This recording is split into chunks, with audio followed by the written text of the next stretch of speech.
Noite, sejam todos muito bem-vindos, é uma alegria poder recebê-los. Aqueles que nos assistem pela internet também, meu boa noite, importante a participação de vocês. A gente passa alguns avisos relacionados à casa, as nossas atividades, até por aqueles que estão chegando aqui a primeira vez. Hoje nós temos assistência espiritual, ela começa a partir das 20 horas, aos domingos, às 10 horas da manhã, com a evangelização infantil. Fica o convite para trazerem os seus filhos, as crianças, é um trabalho destinado a elas. Quem quiser fazer tratamento espiritual, a gente recomenda passar pelo plantão de atendimento, tratamento seja para si ou para algum familiar. E aí um entrevistador da casa, ele vai orientar qual o melhor tratamento, seja à distância ou seja um tratamento pessoal. O plantão também nós orientamos a respeito da prática do evangelho no lar, que é muito importante. Tem vários livros, literatura espírita, ela explica como funciona, qual que é a importância. Ajuda nos tratamentos e principalmente o propósito do evangelho é o estudo da doutrina espírita. Então quem tiver dúvida, quem quiser conhecer mais, é também através do plantão. O plantão ele funciona sempre de 15 a 20 minutos antes do início das assistências espirituais, seja no terça, seja aos domingos. Nós temos duas ações sociais regulares, entrega de cestas básicas e o atendimento fraterno às famílias, né, classificação mais correta. Então envolve a entrega das cestas, serviços de apoio, que é oficina de emprego, orientação jurídica, entre outros. Inclusive, no último sábado, nós fizemos o recadastramento das famílias. Anualmente, nós trocamos, para que todos possam ter oportunidade. Então, em 2026, novas famílias vão participar do nosso programa. Esse trabalho acontece no segundo sábado. Sábado agora faremos mais uma entrega, a 11ª do ano. E também outro trabalho que é feito de maneira semanal é o atendimento fraterno aos moradores de rua. Nós estamos atendendo em situação de rua.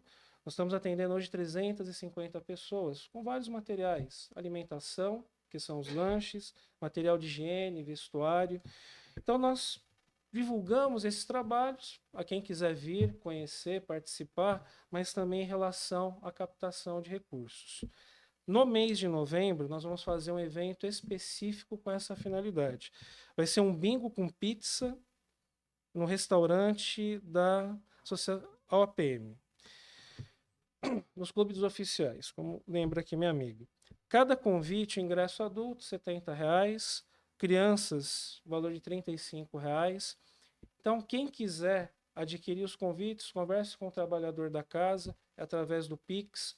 Nosso Pix tem nas redes sociais, tem no mural informativo aqui da casa também, como a Sandra acabou de lembrar. Está lá no quadro. Outras formas de ajuda que a casa coloca também à disposição. Qualquer valor financeiro, tem o nosso Pix, nossas informações bancárias. Programa de Nota Fiscal Paulista. Nós conseguimos recuperar esse crédito junto ao governo estadual. O que a gente pede é que não se coloque nem CPF nem CNPJ, pois isso facilita na recuperação desse crédito. E quem optar em trazer um alimento não perecível, sempre nos dias das assistências, terças aos domingos e no sábado, a partir das 16h30. Feito todos esses avisos, agora vamos para a parte mais bacana, que é a nossa assistência. E assim,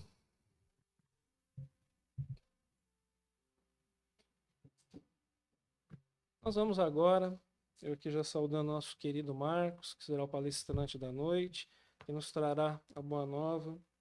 E nós vamos seguindo aqui nesse momento, nesse ambiente de paz, de equilíbrio, a nossa assistência espiritual.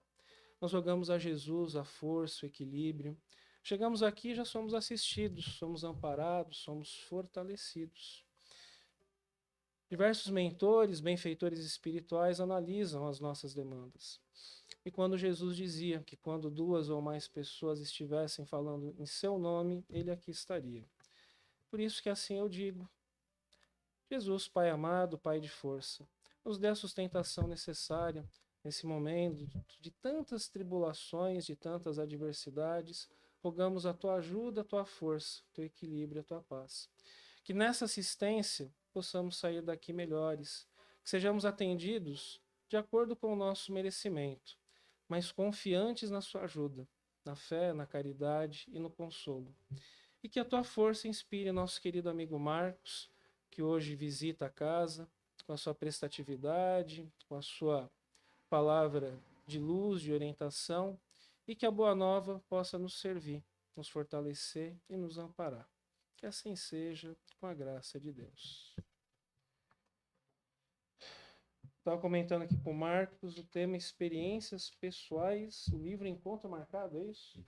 Meu caro, boa palestra.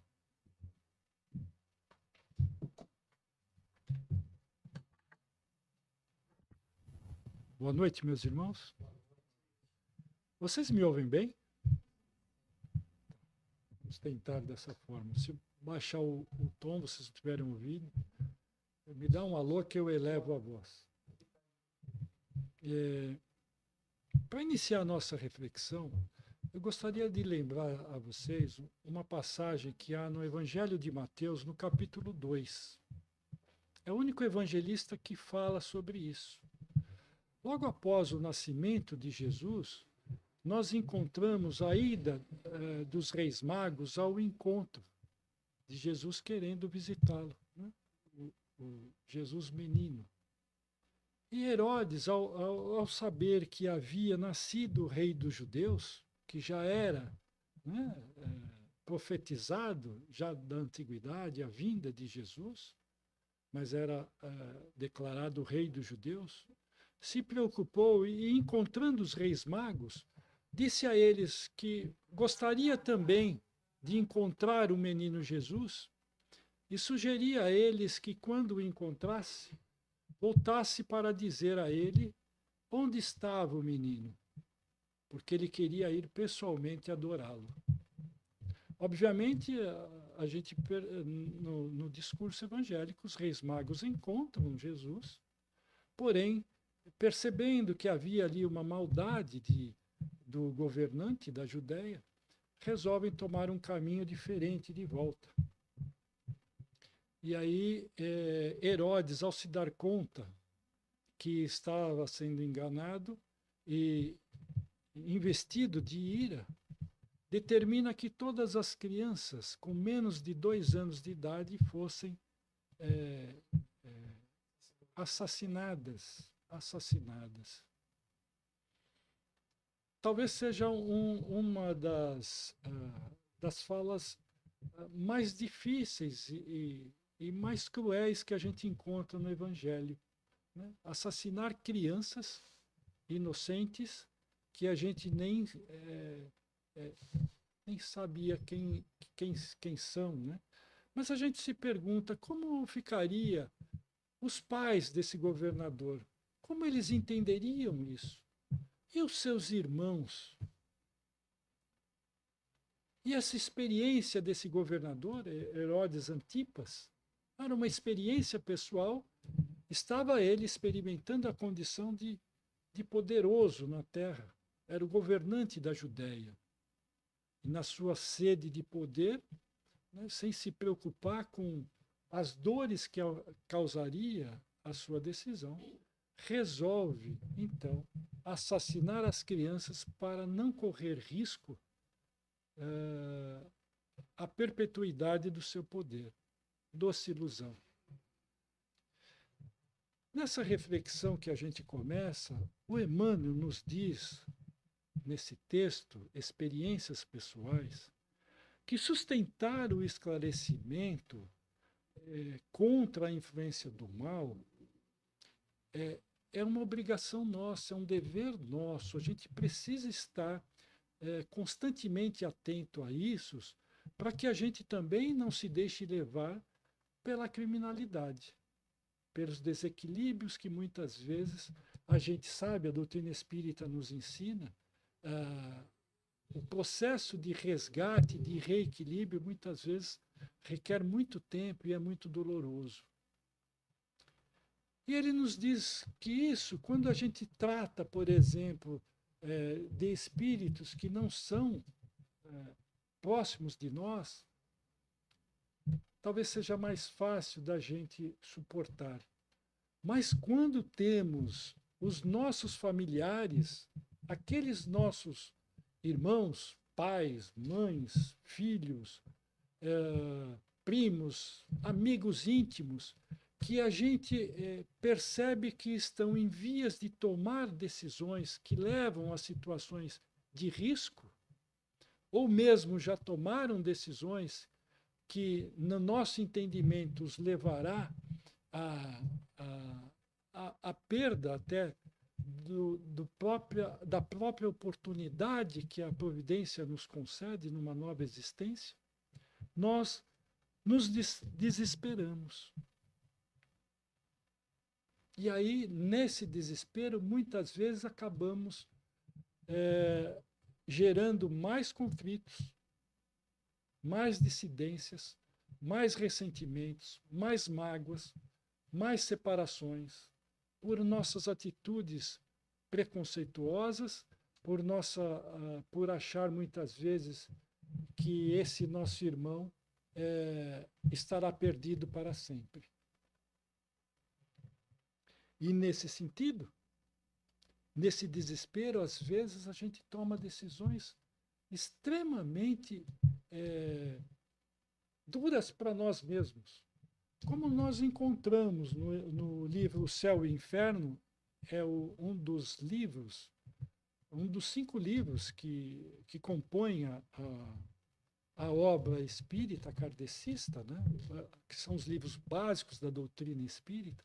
E lá no livro O Céu e o Inferno, nós encontramos uma parte que trata sobre as comunicações dos espíritos, relatando o seu estado espiritual e a consequência das suas atitudes. E nós encontramos lá um caso intitulado O Pai e o Conscrito. E relata que, assim que iniciou uma guerra na Itália, em 1859, um jovem, um comerciante francês, tinha um único filho, e esse filho foi chamado ao serviço militar. Ele era obrigado a ir para a guerra. O pai, então, entrou em desespero. Não sabia o que fazer para livrar o filho do serviço militar, porque na cabeça dele aquilo seria a morte do filho. O filho iria sofrer muito, passar muitos padecimentos e acabar morto. E no seu desespero, ele tomou a decisão de se suicidar. Eliminando a sua própria vida, ele acabava deixando a viúva. E como ele tinha um único filho, esse filho, arrimo de família, estaria descompromissado diante do serviço, da chamada ao serviço militar para defender a sua nação. E assim ele fez. Ele se suicidou. Um ano depois, ele dá uma comunicação, e aí vem a informação dele, dizendo que ele estava sofrendo muito em virtude da sua atitude impensada, que no fundo era a falta de confiança nas leis divinas. É lógico que nós nem sempre chegamos a esse extremo, mas muitas vezes queremos, por interpretações precipitadas e muitas vezes oriundo das nossas próprias experiências passadas, onde, por algum motivo, a gente vivenciou algo parecido, né? E também tivemos problemas, dificuldades para superar, sofremos com as consequências das nossas atitudes, ou por ouvir dizer que esta decisão ou aquele caminho não será bom, não será frutífero, não será adequado, a gente se deixa levar por situações que acabamos invadindo o direito dos nossos amados de seguir a sua própria escolha. E talvez seja essa a grande razão hoje que guia muitas vezes as nossas relações, né? Ou medo ou ansiedade. embora a ansiedade também tenha sua base no medo.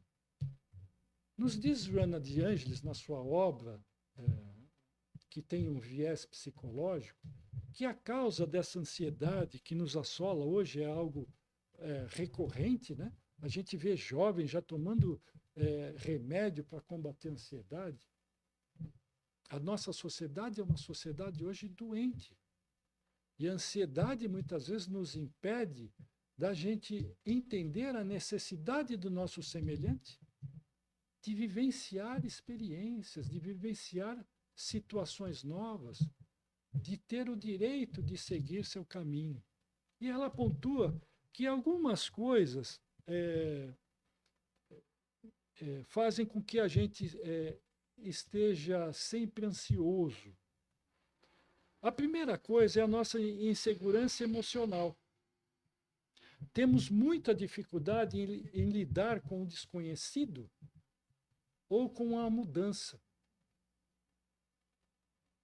Então, diante desse fato, nós nos tornamos, a ansiedade aflora e nós queremos, de qualquer forma, fugir dessa situação desconhecida e queremos que os nossos amados também não experimentem essa situação desconhecida.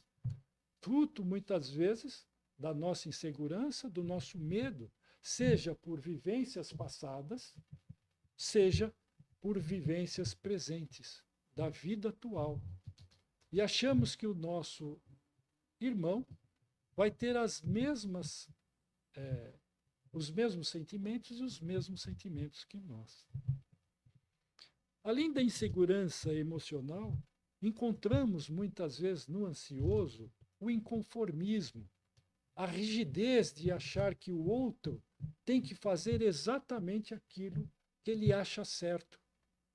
Na nossa forma de ver ansiosa, como a gente sobreviveu às experiências seguindo um caminho, acreditamos que todas as pessoas têm que seguir o mesmo caminho. E esse inconformismo, essa rigidez, faz muitas vezes com que tenhamos relacionamentos problemáticos, de desentendimento, de agressões até, de imposição de nossa vontade, tentando tolher o direito do outro. Além disso, a própria falta do autoconhecimento nos leva, muitas vezes, a uma situação de ansiedade exagerada. E quando a gente fala, Joana fala de falta de autoconhecimento, significa entender o que é, que medos, que receios, que inseguranças pertencem a mim. E muitas vezes a gente não se dá conta e a gente projeta no outro esses nossos medos, esses nossos receios, achando que o outro tem as mesmas inseguranças, os mesmos medos, as mesmas dificuldades que nós. Fruto do nosso desconhecimento da nossa própria realidade íntima. Nos diz ainda que a pressão social, isso também é algo muito recorrente na nossa sociedade atual. A pressão social que nós vivemos e a cultura que se estabeleceu no mundo, que é essa cultura de competitividade, faz com que a gente invista exageradamente na questão do ter. Isso desde da educação que nós damos aos nossos filhos, muitas vezes a gente está muito focado no ter. Haja visto que a gente gasta muito dinheiro, muito tempo investindo na instrução dos nossos filhos, no seu desenvolvimento intelectual. Mas muitas vezes a gente gasta muito pouco tempo na educação moral e espiritual dos nossos filhos, que como a própria doutrina espírita nos diz, a missão primordial dos pais com seus filhos é a educação moral e espiritual dos nossos filhos. E aí estamos esquecendo dos valores sagrados, eternos, que conduzem o ser humano por um bom caminho, que são os caminhos da virtude. No afã de termos as coisas, de fazer com que a gente cada vez mais seja reconhecido pelo que nós temos, nós sacrificamos valores, princípios éticos, da honestidade, da integridade, da bondade, da compaixão, simplesmente para possuirmos o mundo. E aí nos perdemos. E essa pressão e essa condição de competitividade nos leva, muitas vezes, a voltar o olhar simplesmente para o terreno, para o humano. E aí Joana nos traz que essa ansiedade que vivenciamos hoje tem, e talvez seja a causa principal, nos leva a uma desconexão espiritual. E o que seria essa desconexão espiritual, meus irmãos? Seria realmente a perda dos valores e essa conexão com o sagrado, com o divino. Antigamente a gente éramos educados, ainda que éramos à base de religiões ritualísticas e tudo mais, mas a gente tinha uma visão do sagrado, né? Um respeito profundo pelos valores éticos, pelos valores da vida. E a gente, com essa preocupação excessiva que vivemos hoje, de termos, de possuir, a gente está trocando isso, os valores espirituais pelos valores transitórios do mundo. E essa desconexão nos leva, muitas vezes, a essa ansiedade que nos faz, por medo, por insegurança, a nos apavorar diante de situações em que os nossos amados querem trilhar, por caminhos que os nossos amados querem trilhar.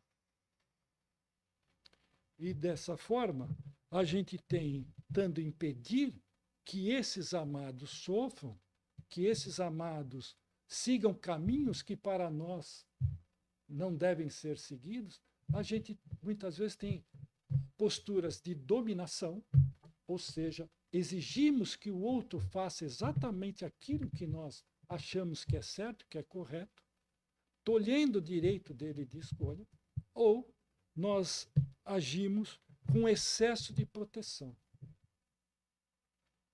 Nós conhecemos uma pessoa que tem mais de 50 anos e ela não sai de casa, sofre de fobia social.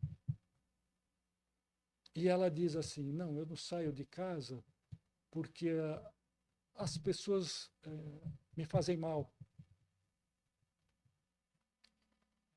E aí ela relata que quando ela era criança, a mãe dela dizia para ela, cuidado ao sair da rua, que as pessoas são perigosas, são más, são perversas. E a mãe dizia para ela, quando eu te mandar em algum lugar, você vai, eu vou ficar olhando e te esperando.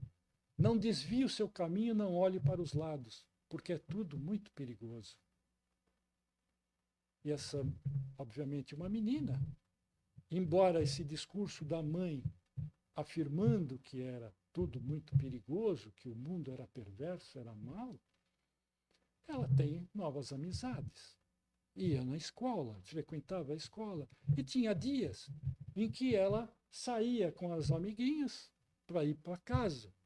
E desviavam, faziam um caminho diferente, e ela chegava um pouco mais tarde em casa. E sempre que isso acontecia, ela apanhava. Porque a mãe dizia para ela, já te falei que o mundo é ruim. Então, eu te bato para te proteger desse mundo perverso. Bom, não precisamos dizer que essa moça desenvolveu uma fobia social muito em relação ao que ela teve nas suas primeiras experiências de vida. É só isso? É isso que determina? Ainda assim, é uma escolha dela. Ela poderia romper com essa situação toda, com o discurso, com a crença que a mãe tentou incutir na cabeça dela, mas ela escolheu ficar dentro de casa, porque se ela sai, o mundo é perverso. Se ela sai e dá atenção para esse mundo, ela apanha da mãe. Então ela escolheu ficar dentro de casa e fica até hoje.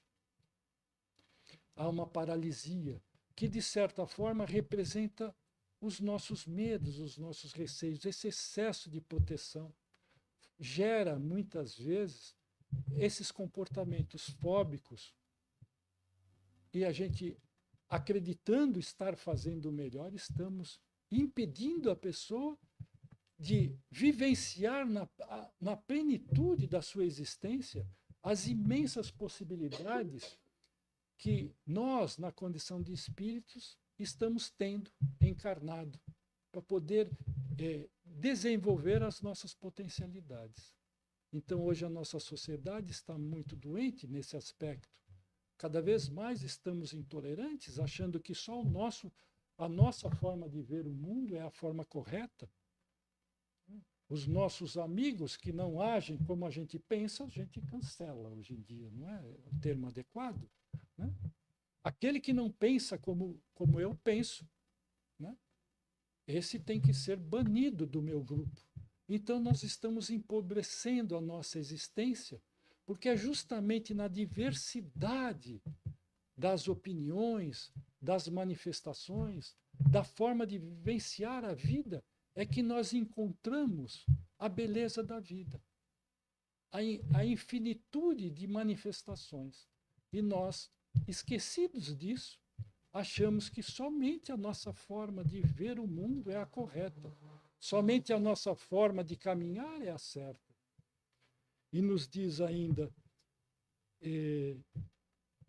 o Livro dos Espíritos, quando a gente percebe que estamos tolhendo o livre-arbítrio, será que estamos certos ao tolher o livre-arbítrio? Afinal, queremos proteger, queremos impedir que os nossos irmãos sigam o seu próprio caminho? Nós encontramos na pergunta do Livro dos Espíritos, 843, o capítulo que trata da lei de liberdade, nós vemos Kardec perguntando aos espíritos: o homem tem o livre-arbítrio de seus atos? E os espíritos responderam: visto que tem a liberdade de pensar, tem o de agir. Sem o livre-arbítrio, o homem seria uma máquina. Então fica claro para nós que Deus concedeu o livre-arbítrio a qualquer um de nós. Esse é um direito que todo ser tem, de agir conforme a sua consciência e o seu pensar. E ao tolher isso, nós queremos transformar os nossos parentes, os nossos amigos, os nossos familiares em apenas bonecos. E nesse sentido, nós estamos cometendo um grave erro. Se Deus deu o livre-arbítrio para nós e para o outro, quem somos nós de impedir que a pessoa siga o seu próprio caminho? E aí Emmanuel, no próprio texto do livro, nos diz assim: antes de tudo, reconheçamos que nenhuma criatura se sente feliz com as nossas intervenções indébitas, no sentido de lhe cercear a liberdade de tentar por si mesmo a construção da própria felicidade. Emmanuel, sabiamente, né, nos chama a atenção nessa frase, que assim como nós nos aborrecemos, nos chateamos quando a gente toma alguma decisão e encontramos um familiar que age com indignação, que nos condena, que nos critica, e nós nos sentimos mal, ao fazer isso em relação ao nosso semelhante, nenhum deles será feliz. Nós não temos o direito de impedir isso. É muito importante que a gente tenha essa consciência. Como nós temos o direito de caminhar com as nossas pernas, o nosso semelhante também. É lógico que podemos dizer aqui é o cuidado que devemos ter. Estamos falando de uma relação entre pessoas que já desenvolveram, né, o seu livre-arbítrio, já têm maturidade suficiente para tomar suas decisões. Nós não estamos falando da relação, por exemplo, de pai e filha, não é? Em que a criança e o jovem ainda precisa muito da atenção dos pais no cuidado e, de certa forma, cerceando essa liberdade até que ele tenha a suficiente estrutura para poder decidir por si mesmo, para que não se perca. Mas sempre esse processo de relação tem que ser um processo de relação amoroso, onde não falte a compaixão, o amor, a bondade, mas também não falte a disciplina. Então é muito importante que a gente relate isso, porque senão dá a entender que a gente, então, temos que deixar as pessoas seguirem seu caminho. E às vezes a gente tem um filho de 5 anos, né? E ele quer, por exemplo, fazer as suas travessuras e nós, bom, deixa ele pensar assim, deixamos ele. Não, ainda não tem a sua capacidade de discernimento e de escolha ainda totalmente desenvolvida. Bom, ciente disso, o Emmanuel nos lembra que cada um de nós é um mundo por si só. Emoções e pensamentos, tanto quanto as impressões digitais, são únicas. Nós temos 8 bilhões de encarnados. Não tem ninguém igual a ninguém. Nenhuma vivência nossa, por mais que nós possamos vivenciar juntos uma situação, nenhuma vivência é igual do ponto de vista da individualidade de cada um. Eu posso viver a mesma situação, mas ter pensamentos e sentimentos diferentes. Então, esse é o cuidado que nós temos que ter. E, nesse sentido, muitas vezes nós temos em nosso caminho, e aí é o desespero, achar que o nosso semelhante, diante de uma situação que para nós foi terrível e que sucumbimos, achamos que o nosso irmão vai sucumbir também. E o Emmanuel nos diz, não é bem assim. Muitas vezes aquelas pessoas que a gente acha que serão inadequadas para nós, são elas que vão dar a estrutura necessária para que o nosso irmão se manifeste com muita segurança, dando exemplo de fortaleza moral e ajudando esse nosso irmão que está em queda também a mudar de caminho. Diante disso,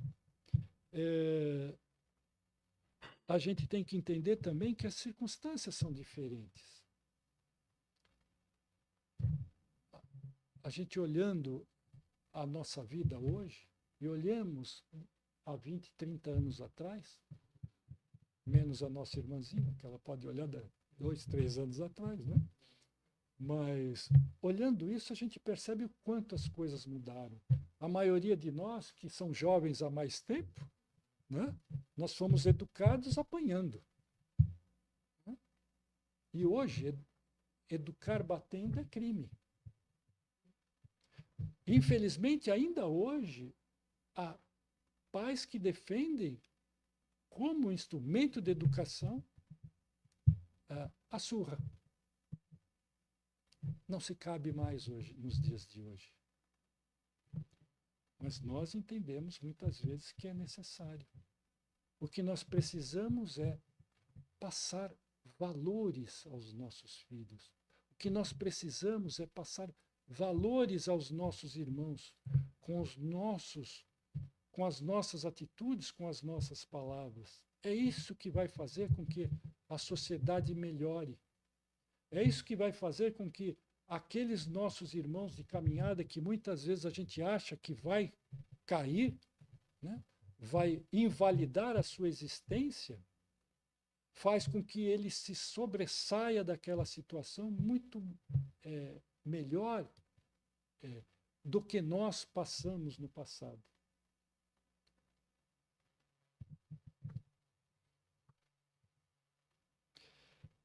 Nesse sentido, nós devemos concordar com Emmanuel quando ele diz assim: tenhamos cautela para não ferir a independência pessoal. Eles têm o direito de construir suas vidas, segundo o preço das experiências que se proponham a pagar, no mesmo critério com que temos resgatado o custo das nossas escolhas. Ou seja, a gente sabe, a doutrina espírita nos diz, a lei divina é lei de amor e de caridade, é de justiça e de misericórdia, mas também é uma lei de liberdade e responsabilidade. Então, quando Deus nos deu o livre-arbítrio, nos dava a liberdade de escolher, mas também nos exigia a responsabilidade pelas escolhas que fazemos. Senão, não há que falar em responsabilidade. E, nesse sentido, nós muitas vezes sabemos que estamos fazendo coisas erradas, mas queremos pagar o preço. Se nós podemos fazer isso, nosso semelhante também. E não é agindo com rigidez, querendo impedir essas experiências, que a gente ajuda esses nossos irmãos em suas caminhadas.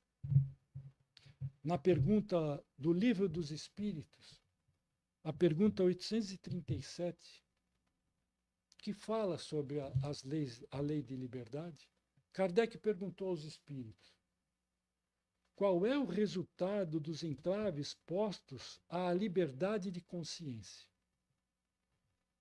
Os espíritos responderam: constranger os homens a agir diferentemente de seu modo de pensar é fazê-los hipócritas.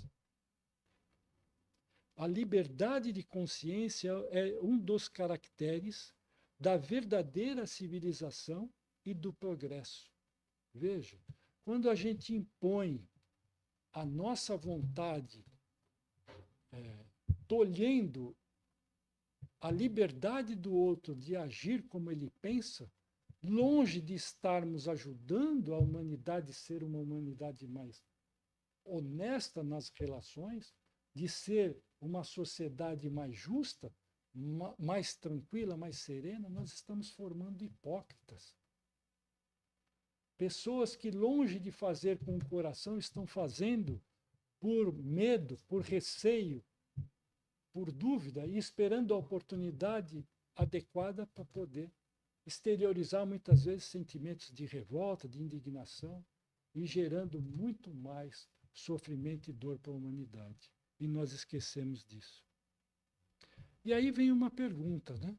Bom, diante disso, que atitude tomar sem ferir o direito daqueles nossos irmãos que a gente acha que está se conduzindo por uma via perigosa? O que podemos fazer? O próprio Emmanuel, no texto, nos diz: a melhor forma de auxílio a esses nossos irmãos é o amparo da oração. Esse é o primeiro ponto. Eu não posso interferir na decisão dos meus irmãos, mas eu posso pedir à espiritualidade, a Deus, que o conduza pelo melhor caminho, né? Para que ele encontre efetivamente a felicidade que ele busca. E a segunda sugestão do Emmanuel, a bênção da palavra que encoraja a pessoa a trabalhar e servir na causa do bem. Então, muitas vezes a gente quer impor as coisas. Basta, às vezes, a gente falar sobre a beleza da vida, convidando os nossos irmãos para um trabalho, para um voluntariado, por uma situação de caridade, sem condenação, sem crítica, sem julgamento. Vai fazer um bem maior para esses nossos irmãos do que a crítica, a condenação, o desprezo, o abandono. Eu sei que muitas vezes a gente pode estar se pensando assim, né? Mas será que isso é suficiente? Afinal, muitas vezes a gente passa a vida inteira rezando e falando do bem para as pessoas e elas não mudam. E talvez nesse momento a gente se sinta fragilizado. Mas nós não podemos esquecer que a doutrina espírita nos ensina que nós, espíritos eternos que somos, vamos alcançar a perfeição um dia. Só que muitas vezes a gente olha somente nesta existência e nos desesperamos, nos apavoramos. E aí, para a gente entender que não há motivo de desespero, é só uma questão de tempo, nós lembramos o livro O Solar de Apolo, psicografado pela médium Zilda Gama, editada pelo espírito Vitor Hugo. E lá nós encontramos a história de um homem, ou a revelação de um homem. A história nos diz que em 1581, nascia numa cidade interior da França um jovem camponês. Era um dos 6 filhos de uma família bastante pobre. E muito cedo ele se mostrou muito voltado para o estudo. E aos 19 anos ele se ordena padre. Após algum tempo, ele queria ser um clérigo para ter uma certa tranquilidade. Mas aí, diante da sua nova função de padre, ele tem contato com as pessoas doentes, com as pessoas pobres. Então, ele ali condoído, cheio de amor pelos necessitados, ele então entrega a sua vida de devoção aos pobres, aos doentes e aos deserdados da sorte. O seu trabalho foi tão grandioso que esse homem, que nós viemos a conhecer como o nome de Vicente de Paulo, ele, no século XVIII, é canonizado pela Igreja, São Vicente de Paulo, conhecido como o apóstolo dos pobres e irmão da caridade. Tal a sua obra que gerou tantos trabalhadores na caridade e no bem da humanidade. Esse homem, São Vicente de Paulo, que a gente tem muita gratidão por ter trazido tanta coisa boa para o mundo, diz Vitor Hugo, no livro da Zilda Gama, que esse homem é a encarnação de Herodes Antipas. O mesmo governador cruel que mandou assassinar as criancinhas. Então, quando a gente tem um princípio de desespero, nos lembramos que a justiça divina não falha. Ela só precisa de tempo. Porque essa justiça funciona sempre com a misericórdia. Então é questão de tempo. Entre o criminoso, cruel, e a santidade, há um tempo necessário em que nós precisamos das experiências pessoais para sofrer as consequências das nossas atitudes e aproveitar essas oportunidades para desenvolver o amor, a bondade e a compaixão por todos os nossos semelhantes.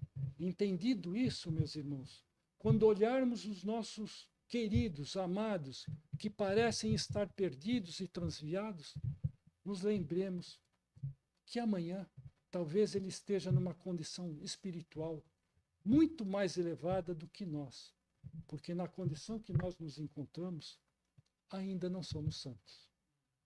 Tá certo? Muita paz a todos.